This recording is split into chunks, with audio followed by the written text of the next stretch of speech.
Triple M rocks Saturday Arvo footy. Triple M rocks the footy. For Harvey Norman Home Appliances. Laurie, Daley. G'day, Loz.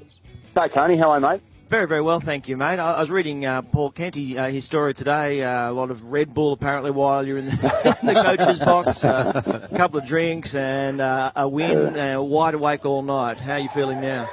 I still haven't had much sleep, and I've got my daughter's 21st today, so I probably won't get much sleep as well. So she was 21 last weekend, last Saturday when I was away, so she works down here in Canberra now, so we just drove down and, getting ready for a party. Geez, Loz, we're getting old. Ryan Girdler, mate, congratulations. Wednesday, it was outstanding. We know that Queensland Game 2 are going to come down, obviously, with a bit of a different attitude, probably a different side. What can we do better to make sure that, we get the job done? Yeah, look, I think, for us, I haven't really analysed the tape yet, but, I thought our performance was first class, and if we can repeat that type of performance, we'll be hard to beat. But obviously there'll be areas that we can improve. Look, on the night I thought, tactically I might have got it wrong a couple of times, some of the things that we did. I'll have to put my hand up there. But, the guys certainly worked hard in defence, and that was sort of pleasing, giving Queensland a 4. Given in particular the first half where their completion rate was very high. Sorry, but Loz, can you be specific? Like what tactically? There was a couple of little things that we needed to do a little bit better. I know that without giving too much away, I know that Queensland was sort of pumping our right edge and we were kicking more to our right. And sort of our right edge was doing a lot of work and they got fatigued. And there's some things there that we probably need to change up a little bit. But again, that was just on the night. But obviously, moving forward, we'll address and see where we can improve. G'day, Loz. It's James Hooper, mate. Congratulations. Certainly well-deserved Wednesday night. So many brilliant performances from so many players, but Andrew Fifita was named man of the match. Did you get a sense at all in the lead-up that style of a performance might have been brewing, or what did you say to Andrew in the lead-up to the game? Yeah, I think, Andrew has had his, obviously, critics over, a period of time, but one thing I've noticed with Andrew over the last 12 months is that he has really matured. In particular, we had him in camp, I think, in 2013, and he's totally different to what he was then. He's a good fella. He's a guy that can be sort of loud, but this camp he was really focused and having a bit of fun, but not over the top. And he was a guy, just you could sense that he was priming himself for a big game, and he's a guy that people will follow too. So he's got real leadership qualities in there if he wants to really work hard in developing that, because he's a hell of a player, and he's a guy that can do it all on the footy field. And I know that if he applies himself, he could become one of the great front rowers of our game. So. And I suppose that's the challenge for him, is where he sees his career going and what he wants to do with it. Because from a coach's point of view, you look at him and he can just do things that others can't. Hey, Loz, it's Del, mate. Congratulations on the win, mate. Hey, mate, how are you? Good. Mate, I've got to ask you about Nathan Peets. We talked about debutants, and we've been lucky enough to work with Nathan Peets in the All-Stars, and we spoke about it back then. You could just tell he's a bloke that would belong in the Origin arena. His dad was pretty tough, but... Mate, he's very underrated, but I thought he did a wonderful job on Wednesday night on debut. Yeah, he was fantastic, Joe. You know what you're going to get with Peetsy. You know that he's going to give good service. If there's an opportunity to run, he'll do it. Otherwise, it's just good service off the deck. And you know that in defence, he's not going to miss his challenge of making the tackles and being dominant. So, and he's as you know, mate, we've worked with him for a few years now. He's very intense and very professional about everything he does.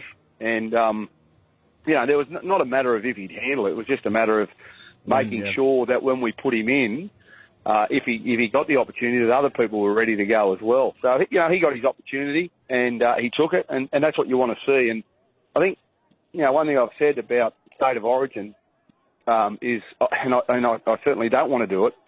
I'd rather put people in when they're overdone rather than underdone. And, if you put people in too early, it can hurt them and scar them. We've done that in the past, and that's one thing I don't want to do. I want to protect people as much as I possibly can, and when they're in the right shape and the right form, give them a go. And everyone was sort of done that too over the last couple of years, has handled it really well. So I've been very happy with that. Loz, I don't know if you saw last night. You probably did. Billy Slater, his performance against the Knights. Do you see Queensland arriving in Sydney without B. Slater? Look, I'm not quite sure. I think I said it in the week. We thought he'd be there for game one. Whether you go back and pick Billy for game two or not, I'm not quite sure. Because I thought their wingers were actually close to their best the other night, Oates and Gay Guy. And wingers these days, they do a lot of work at the back of the field, and you need to be, they need to be making 16, 18 carries and getting well over 120, 130 metres per game. And they use wingers now like extra forwards. So yeah, I'm not quite sure. What I do know is Billy's certainly, the best fullback that I've ever seen, and Darius has been the best fullback over the last 2 years. So it's a tough one for Queensland, and I can totally understand Kevy's the Queensland's position in game one going with Darius, because he has been outstanding and he was their best player last year. Hey, Loz, there was a lot made about the fact that you moved the captain's run from Brisbane to the Gold Coast, and then when you got there, the session only went for 5 minutes. What was your thinking there? Had you seen enough? Did you think that they were ready to go? Or Yeah, it was a gut feel. We sort of, along with the high performance staff, we sort of looked at what they did on the Saturday and Sunday in two opposed sessions, and they're pretty good. And we sort of sat down and discussed it and thought, well, let's go in there really fresh. Have no excuses about our fitness. We anticipated a fast game of footy, and that's exactly what we got. So it was sort of more of a gut feel and just on what they'd done in the lead up. And we did one lap, and then I just said, no, that's it.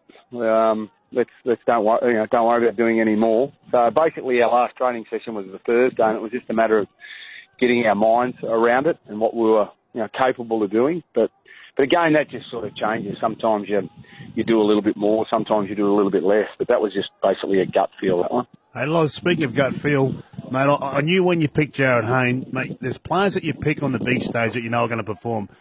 Some people came out and said, mate, why is he picking Jared Hayne?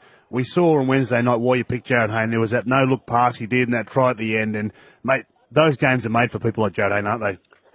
They are, Dill. And you've got to have, for us to beat Queensland, you need some players that have that X factor. Someone that can do something that others can't. That pass that put Brett Morris away, yeah. No one can do that. The try, not many people would have scored that. And he did a couple of tough carries. Yes. Out of our back end, and that went unnoticed a little bit. Sure, like everyone, getting back into that arena, it was a fast game of footy, probably the fastest I've seen that opening 40, and he was buggered like all of them. But he'll be better for that, and I just know that he's one of those guys that just rises and thrives on that occasion, and he'll be better for it.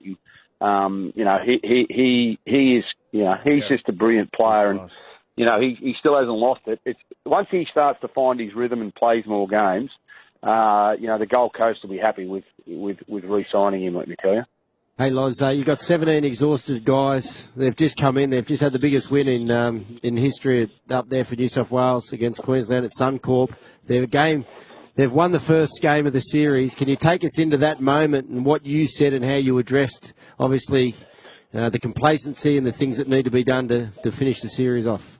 Yeah, that was pretty easy, actually. I told them to obviously enjoy it because, when you play games of footy, it's very difficult to win, in particular in Queensland and against a wonderful side. So enjoy the moment, embrace it and celebrate it. And You should be proud of your efforts. But at the end of the day, we've won nothing.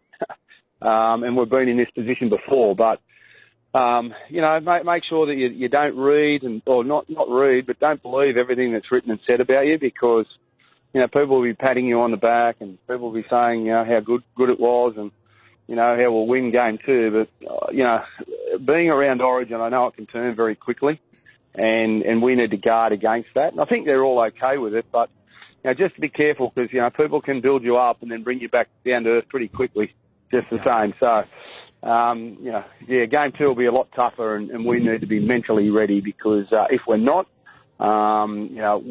that'll disappoint me, and I'm sure it'll disappoint the players. And this is a great opportunity for us to do something that a lot of other teams haven't been able to do in the last 11 years. I know one way to put the lid on, because it certainly happened for me watching on the TV, that dressing room afterwards, was to see Aaron Woods in the bikini pants and the sports bra looking like the bearded lady.